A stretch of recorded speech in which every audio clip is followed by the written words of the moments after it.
My man. Okay, so hey everybody, Andy Timmons here, and no introduction needed for the amazing Tyler Bryant. Whoa, man. Such a joy to get to play with you. Okay, so anyway, there's so much to talk about. I have to watch my language right now. That was that's bad good. to the bone. And likewise, so there's so much to talk about here. And we're literally just meeting this morning. Yeah, I got to tell you, I grew up in Texas, and you came through the Granada Theater. I wasn't old enough to get into the show. Oh, shit. I snuck through your backstage dressing room. That was you. And parked my ass right down front. You're and watched kidding. The show. I hope it was okay. It was great, What year do you reckon that was? Oh, man. I was 16 years old. So. Oh, man. Well, that's incredible. So, honored that you came out to the gig, and I hope it was all right. Hey, man, absolutely. I'm, growing up in Texas, you know how guitar players all around the world, we talk. Oh, for sure. So I remember getting turned on to you, and then and being really excited to see you play, and now excited to meet you and get to jam with and you. likewise, Man. I'm nervous. I am too. So and that's every time I play with anybody, man. There's that desire to do well.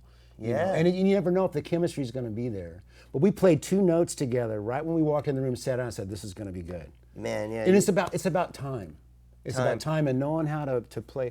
Not every great guitar player knows how to really comp and be sympathetic to the other player. That's a whole other talent and gift. Yeah. And that's a testament to your lifetime of playing great music. Oh man, well yeah, it's the worst when you go to jam with somebody and they don't let anybody else play.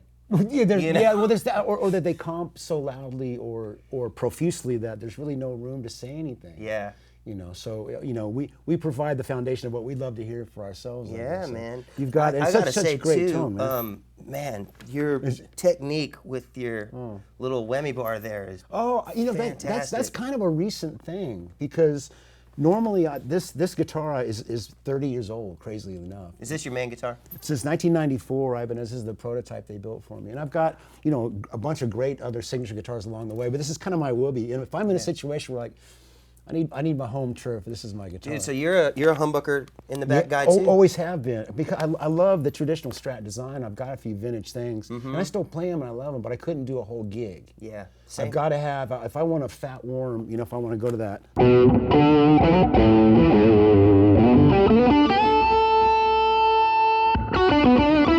I can still tap. You're splitting it. Yeah, I can split it, so that's a recent thing. It's pretty dang good. That's great. That's my custom DiMarzio AT1. So That's pretty. I never thought a cold tap would work, but it's yeah. Dude, so mine is just my wife actually got this. She got one of those Fender Ultra Strats or whatever, right and on. I became obsessed with the pickup in it, and I realized it was this pickup that Tim Shaw had designed. Okay. So I would go to Fender and I'm like, can I get one of these pickups? Yeah. And then Tim Shaw ended up designing a custom one for me. Nice. But it's I can go from it's like putting on a boost pedal or something. Yeah.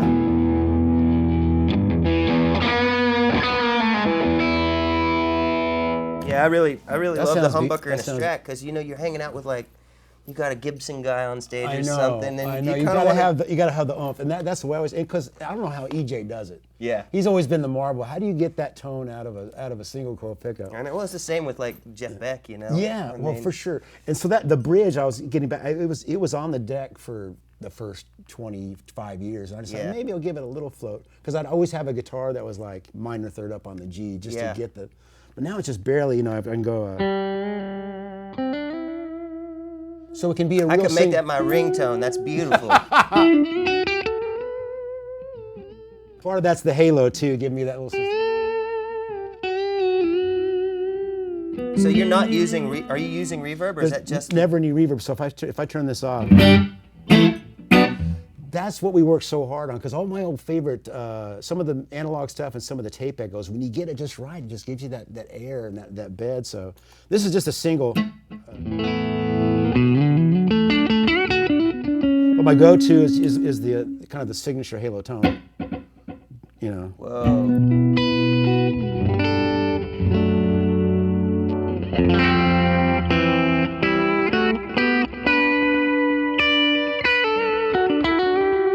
Whoa, that's beautiful. You can hear how it dissipates. it's just out of tune, you know, just like a tape echo, the way you want to hear it, you know. What I yeah, mean? well, it doesn't. When you're playing those long chords, it doesn't sound like a delay. It just sounds like it gets out of the way. The thing that you want it to sound like. Exactly. That's cool. Well, I love it. I'm pretty I would love to put one of those in my studio and run a lot of things. You know what so I just found out that radio makes, and I know that Sweetwater has this, radio makes this stereo reamp thing that's designed for that. Yeah, I've got 2 of those. Well, there's going to be one at my house, so I can't wait to use it. Yeah. Because obviously the line level out of your you can start using things like that as you know, like you would use a plug-in or something. Yeah, it's pretty absolutely. bad And just obviously some dirt boxes for your drums and whatnot. Yeah, that's man. pretty cool. That's pretty cool. I love it. Yeah. So, are you from Indiana? And I'm from Evansville, Indiana. Really? I'm a Hoosier. Not really sure what a Hoosier is, but that's what I am. I love it. And you still live in Indiana? No. So my basic trajectory was I left after my first 2 years of college at the University of Evansville. I transferred to the University of Miami. Okay. Because they had a jazz school down there, and I knew Steve Morse had gone there. Oh yeah. And you know, Ed Jocko and Pat Metheny, they were all kind of, you know, years before that. But so I got to go hang down there, joined a band and moved to Denton, Texas. Okay. Which is another kind of famous jazz. It's right down the road from where I'm from. So so where exactly are you from? I was born in Paris, Texas, and shit. raised up in Honey Grove, Texas. So awesome. Denton's just down the road. And so that became kind of the home. And then I joined a band called Danger Danger. It was back in the hair band days, you know. And then when that went by the wayside, I just moved back to Texas, and that's been home ever since. So okay. I love Texas, man. But yeah, it's amazing, you know. I've gotten to know. I never got to know Stevie Ray, but there's a lot of players his age that grew up in that area, and there's a certain thing. Oh yeah. You know, it wasn't that they were copying him; it's just that they had the same influences, and there was this really beautiful. You are what you eat, man. It's crazy, right? So, and I just don't consider myself a blues player. I like to play blues, but when I hear the real deal, I know it. You know, you ever hear this guy, Alan Haynes? Oh gosh, yes.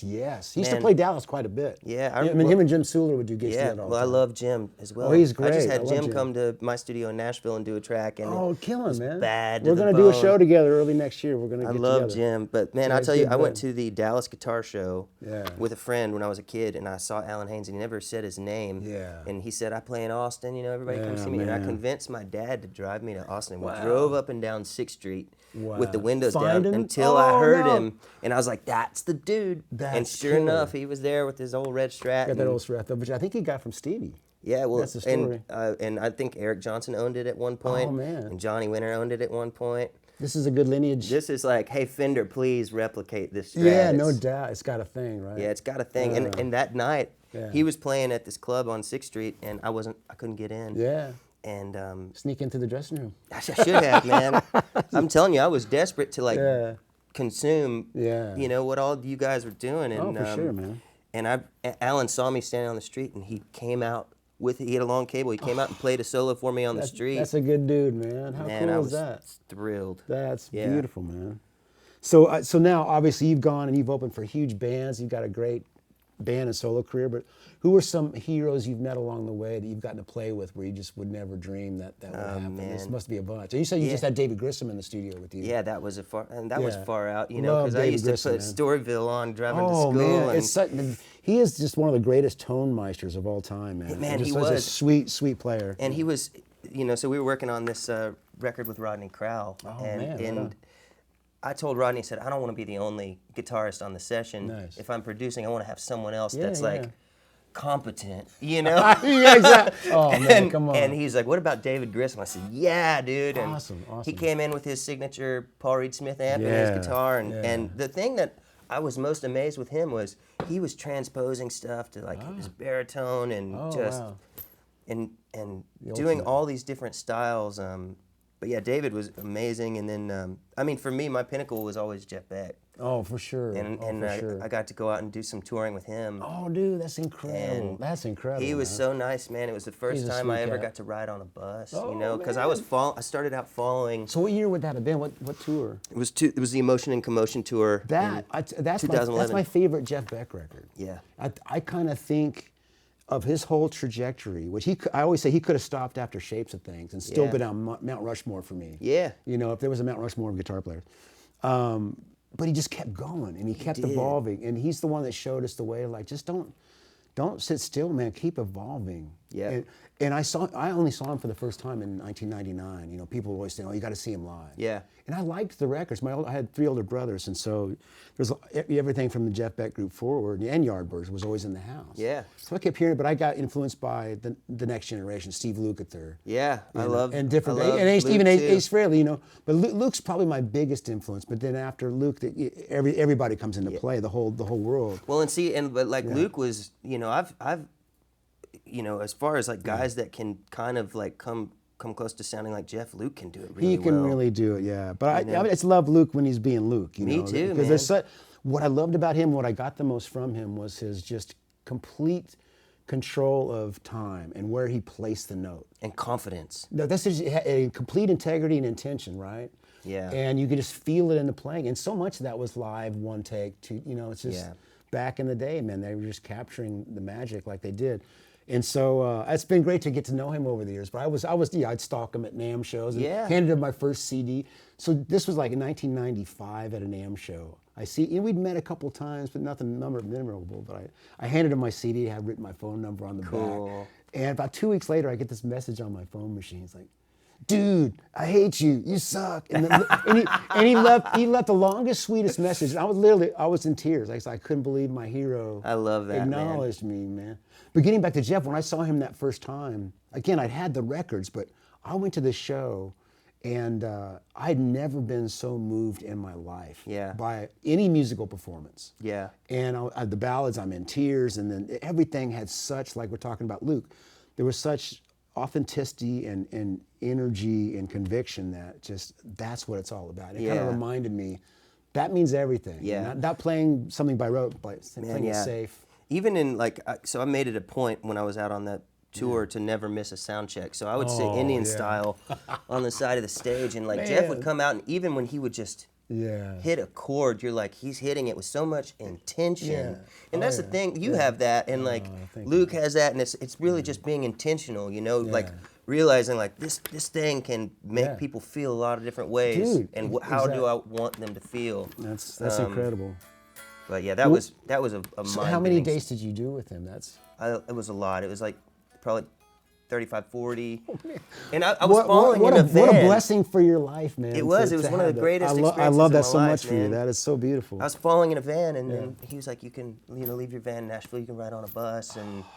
And we became pals, and I would send him my demos and stuff I was working on, and he would be like, "I really like this one for this, and I don't like this one because of this." Wow, and like, dude, was really that's insane. Kind with his time. I hope I haven't said "dude" too many times here, but dude. Dude, I know.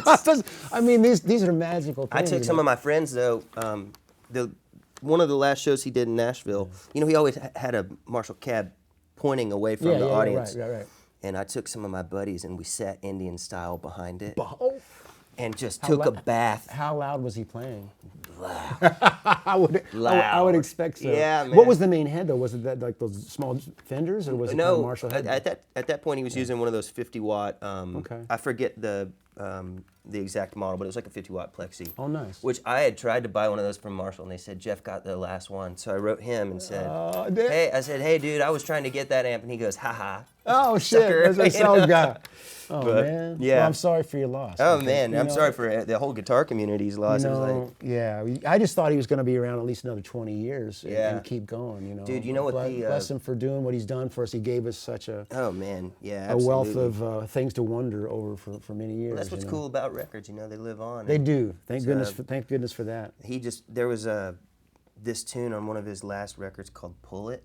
Yeah, Did you hear that? absolutely, man. I was blown away by it's so forward thinking and simple too. He was just like, you know, like doing that type of thing. You're like, what? Right. I don't have a tremolo bar. That's all good. No, that's all we can say is that he kept pushing the boundaries. Yeah, man. He refused to rest on whatever he'd done before. But man, when he got around, when that emotion and commotion, after seeing him, was like, I don't think you can capture that on a record. What I experienced at that first show was I was so emotionally moved, like, maybe you can't capture that. You might have had that experience in a studio where you play a track and it's just magic. You listen back and go, oh, that's cool. But the feeling in the room, the connectivity of all those people feeling that emotion, I just thought, But then I heard, Nessun Dorma and beautiful, right? Corpus Christi Carol. So Over the Rainbow. It's like, okay, and Hammerhead, no, that's for sure. That's for sure. But who are some of your other everybody. big influences? Well, for Ace Frehley was my first when I was learning how to play guitar. Okay. Then it was Luke Guitar, but then I, because of Luke's got that edge of always there's some interesting notes there. That's not straight ahead. So Larry Carlton, who was one of his heroes, and of course I love that stuff they did together. Mike, Mike Stern and Robin Ford. So many people. I mean, just like I said, kind of the whole world. But after the Beatles were my foundation, man. Cool. And that's where, I think my melodic sense comes from, because it's always about the song, Yeah, man, absolutely. I love the whittly diddlies just as well, but I want there to have some meaning. I want there to be a tune. I want there to have, some melodic direction. That's what absolutely, man. Yeah. I mean, some of my favorite players, they have the guitar becomes a voice. That's just it, absolutely. And that was Jeff, absolutely. Yeah. Pat Metheny was another big guy for me. Just his development in solos and his songwriting is amazing. But when you started, were you just instantly drawn to blues, or just all guitar? It's sort of, it was blues and boneheaded rock and roll, You need that, man. I always... no offense, but I hear that and I see that in you. Yeah. Because it's an unbridled passion. Yeah, you no, don't I love see it. in every blues rock guy, I love rock and roll. I mean, I listen to all sorts of music, but it started out with like Lightning Hopkins and Muddy and... Was this because of your parents? Did they have that in their house? No, I met this guy in a music store named Roosevelt Twitty, who was... That's a good name. Yeah, man, and he became like an angel in my life, and he gave me all these... I got his name tattooed here so I can look at him when I play it. But, he was like... he'd sit down and be like, "Do you like the blues?" I don't know what it is. And then he'd go... No. All that kind of stuff. And man. would pick me up from school, and like we became homies. And how much older than you was he? He was older. He was like in his 60s, Wow, and what a gift I was passed down to you. I was a little kid, and so we started playing together, and everyone started calling us the Blues Buddies. Oh, that's awesome, man. And I moved out when I was 17 to start a rock band. Damn, that's And cool. I'm still playing in the same band that I started when I was 17. That's the same band. Oh, that's so great. I love it, and I keep showing up, I'm like, if I keep showing up to this damn table, I'm gonna get fed. That is the key. That's the best thing you can say to everybody watching is that, and it's the same for me. I just kept doing it. Yeah. I don't know how I've got a career. I don't know how it happened. But I love it so much. I just kept doing it. Yeah, but did you have a choice? No, there was no choice. Trust me. Yeah. Marketable skills are minimum beyond the guitar. Yeah. But I can sit and hang and play a little bit. And, man. And music. It's just such an emotional release. That's what it always was for me. That was kind of my, safe place. I just put on my records, and then when I realized, I'm hitting a D chord, and there was a Rod Stewart record on called Every Picture Tells a Story. I said, that's the same chord. Yeah. So maybe I can, it didn't dawn on me. Yeah. But then I finally got a guitar. I started learning like by ear when I was about 12 or 13. Got my first teacher at 16. Cool. Taught me to read, but he was the guy that turned me on to like the traditional jazz guys. He was a big Barney Kessel guy. Okay. And so got my ear going that direction. And I continued to play jazz even till this day. It's not my strongest suit, but it informs everything that I do. That's very cool. Because some of the voice leading that's inherent with the changes. I need to get into some of that. I mean, it's always good to just expand, even if it's just to learn little bits of stuff. You don't have to. You have to know theory and all the ins and outs, because it can be real heavy. Yeah. But I don't think that's necessary. What about when it comes to theory? Like what's your take on that whole thing? Well, that's what I mean. It's like, and I learned it when I started in college. I was a classical major for 2 years, so all this theory started getting thrown at me, and most of these things I'd kind of figured out in a way on my own. Like I didn't know names for stuff, but I knew about the relationships. Yeah. So it's a perfect fourth. It's a perfect fifth. It's okay. I know what that is because Kiss. Yeah. Whatever. And then I like down in Miami, it got more intense with chord scales and all that, and so. Overall, for me, everybody talks about the modes. For me, it was just a way to really learn the guitar neck, so there were no more blind spots. Yeah. So I can just think of a key.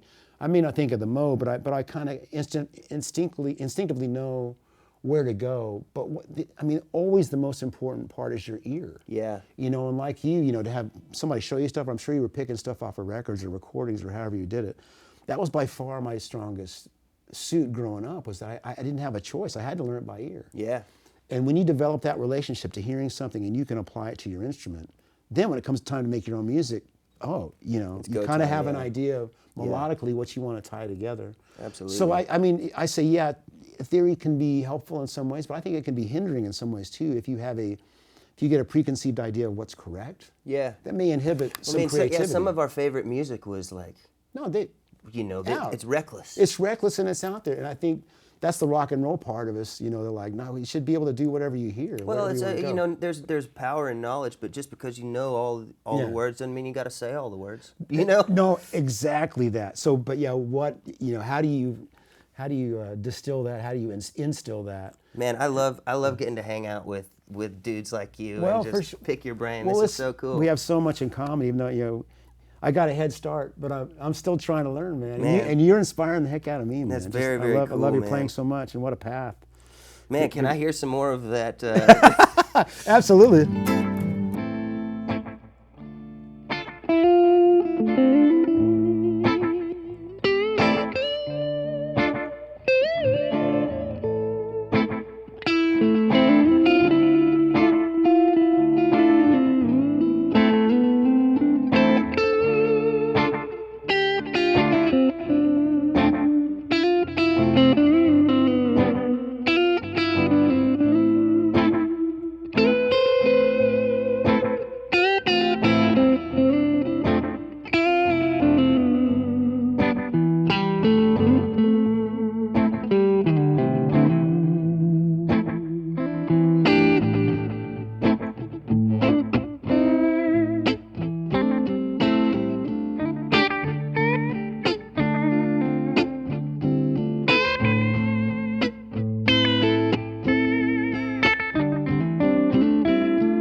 Dude, energy. I love it, man. Man, you're great. That's so much fun. It's Right. I'm sitting here. I'm like, I gotta keep playing rhythm, but I thought you were gonna hold that note Oh, forever, yeah. and that would have been cool. Yeah, I got lucky on a low volume, and a little harmonic. That was great, there. man.